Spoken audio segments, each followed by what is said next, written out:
Hi everyone and welcome back to today's lesson. I'm really excited to have you all here.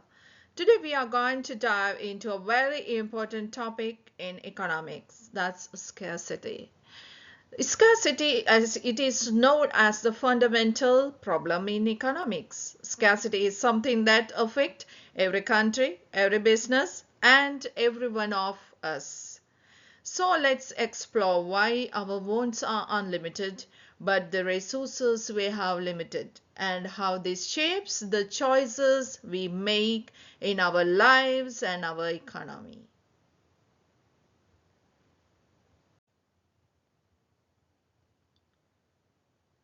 Does everyone face a scarcity? Definitely yes. Scarcity is a fundamental economic problem that every person, business, and government faces. We cannot have all the goods and services we want because each person has different wants. Scarcity affects people in different ways. For an example, Aisha wants a new laptop and new clothes, but she only has $800. She buys a laptop and waits to buy clothes later. Then Shane wants to go to university and travel overseas. But his family cannot afford both. He chooses university first and after that travel overseas. What does this show? Even though all face scarcity, the type of scarcity and the choices they make are different.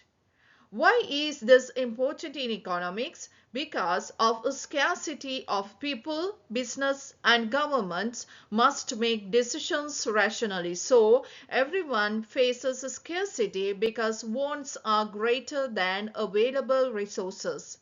Scarcity faces us to make choices and those choices have consequences.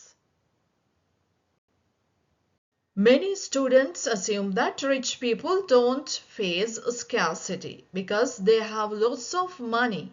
However, economics teaches us that scarcity applies to everyone, even the wealthiest.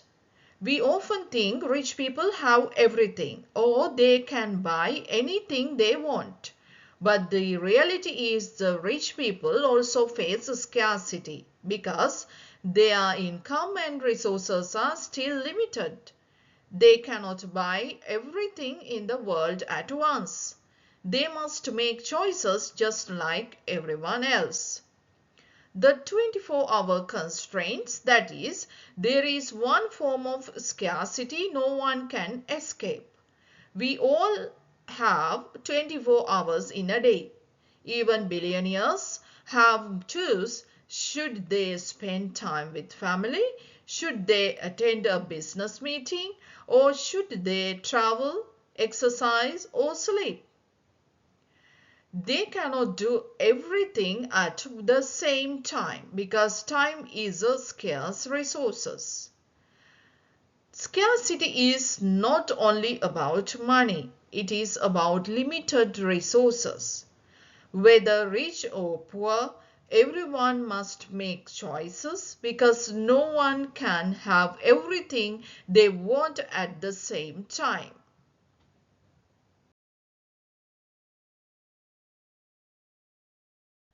A family has multiple needs at the same time, but because their income is limited, they cannot satisfy everything immediately. Therefore, they must prioritize, choose what is most important.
Key characteristics of scarcity. It's a relative concept.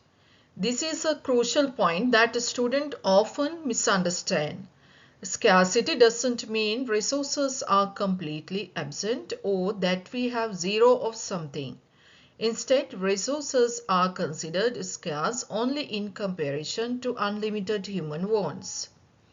For example, water might be abundant in one region, but it's still economically scarce because the demand for water for drinking, agriculture, industry, or recreation exceeds what's freely available without costs or effort. Scarcity is not zero. It is the another key characteristics of scarcity. When economists say a resource is scarce, they don't mean it doesn't exist at all. Rather, they mean it's limited relative to the demand for it. Oil exists in the ground but not in unlimited quantities.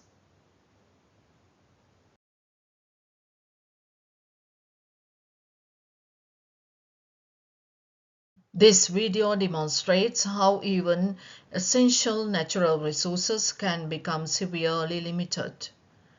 The real-world implications are for agricultural impact. Farmers can't irrigate crops and reducing food production. For human consumption, communities face drinking water shortages. Economic consequences.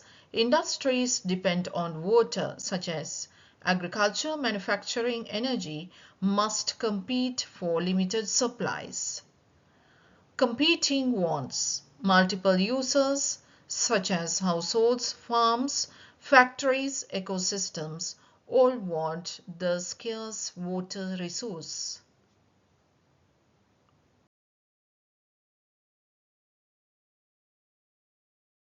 A landscape affected by deforestation, an area where trees have been cleared or destroyed. Connection to economic scarcity because of trees that took decades or centuries to grow, and the forest provided multiple benefits but now gone. Natural resources can't instantly replenish themselves.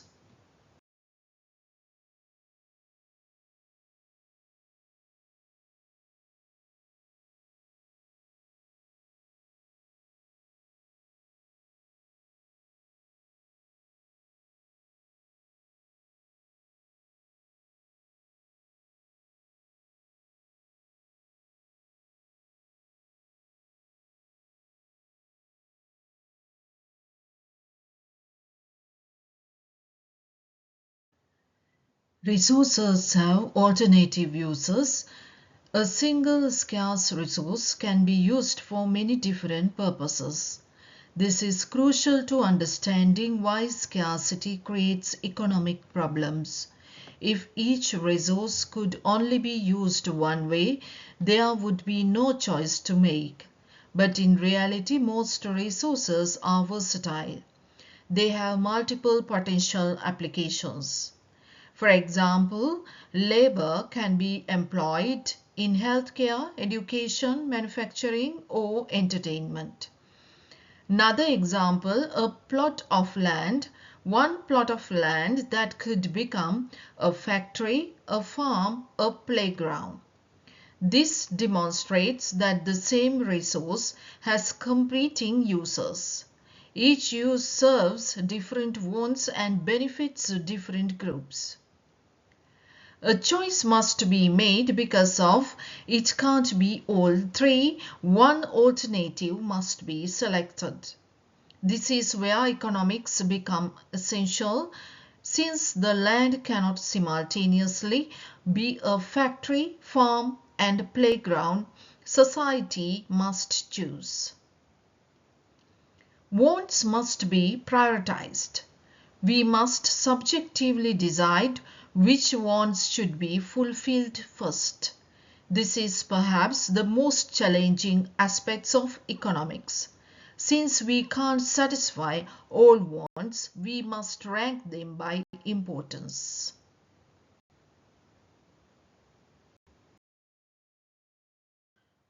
Scarcity forces us to choose.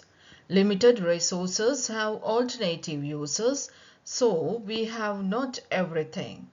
One alternative must be selected, just as land could be factory, farm or playground. And the family lunch could be rice and curry, noodles or buying food. All three cannot be consumed simultaneously due to constraints, basically time and money. Choices require prioritization. That means we must decide which to satisfy first and which can wait. This involves evaluating each option based on what matters most to the decision maker. Different families might prioritize differently based on their values and circumstances. Key economic concepts demonstrated through this. First one, rational decision making, that is economic actors.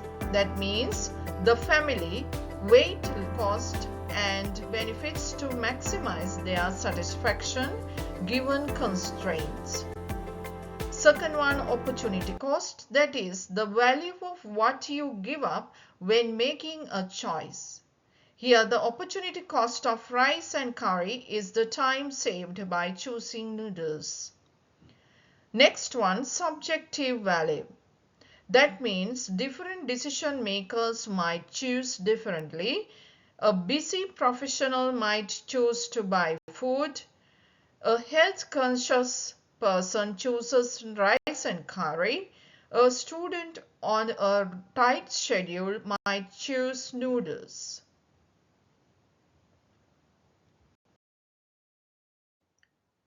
This image demonstrates how scarcity forces choice at the government or macroeconomic level. Just as individuals face budget constraints, government must allocate limited funds among competing priorities. Limited government funds available this year. We cannot do everything due to limited resources. What this means?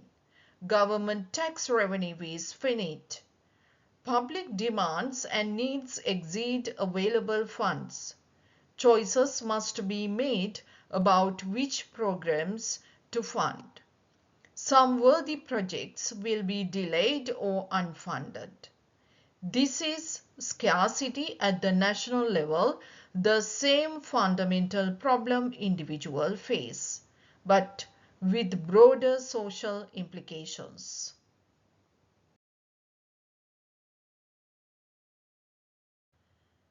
Think about yourself when you go shopping for a dress. How long do you spend trying on different outfits, choosing the right color, comparing styles and checking prices? Finally, after all that time, you decide to buy the dress that is the most affordable and suitable for you.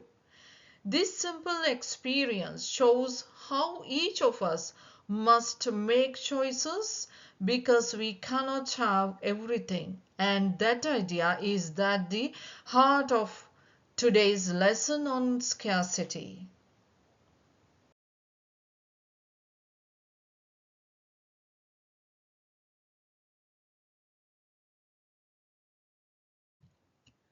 Opportunity cost. This is another important concept of economics. The value of the next best alternative foregone when making a choice. In simple terms, what you give up when you choose one option over another. Why it exists?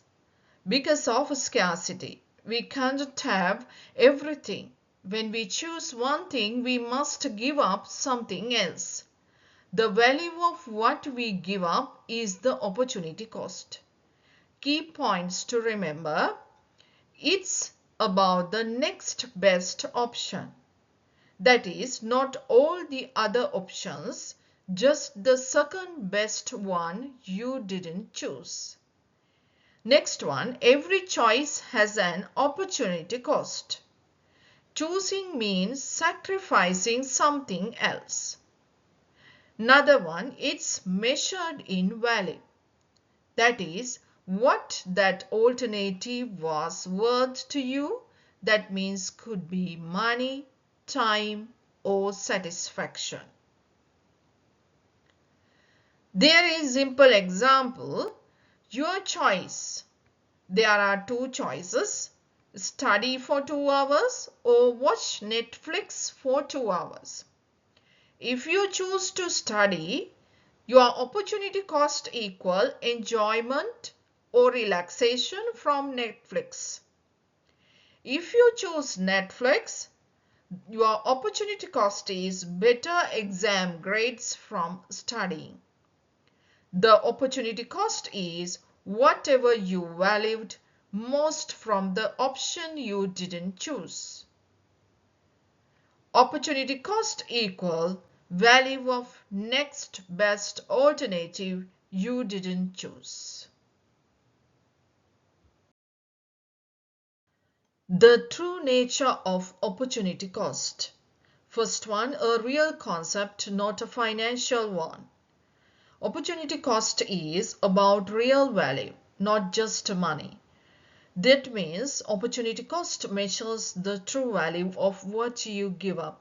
It includes time, experiences, satisfaction, skills, health, relationships, not just dollars. The cost is what the alternative was actually worth to you. For examples, when you choose to work overtime, your opportunity cost is time with family. It is not measured in money. When you choose to go to university, your opportunity cost is work experience and income you could have earned. Then when you choose to sleep more time, the opportunity cost is morning exercise and health benefits. Remember that opportunity cost captures the real sacrifice, which may be impossible to put a price tag on. The second key point is personal and subjective. That is, opportunity cost differs from person to person based on individual values and circumstances. Different people value things differently. So, the same choice has different opportunity costs for different people. Third one, accompanied by external costs. When an opportunity cost occurs, there may also be external costs. That mean costs imposed on others or society. External cost means a cost your decision imposes on others who were not part of the choice.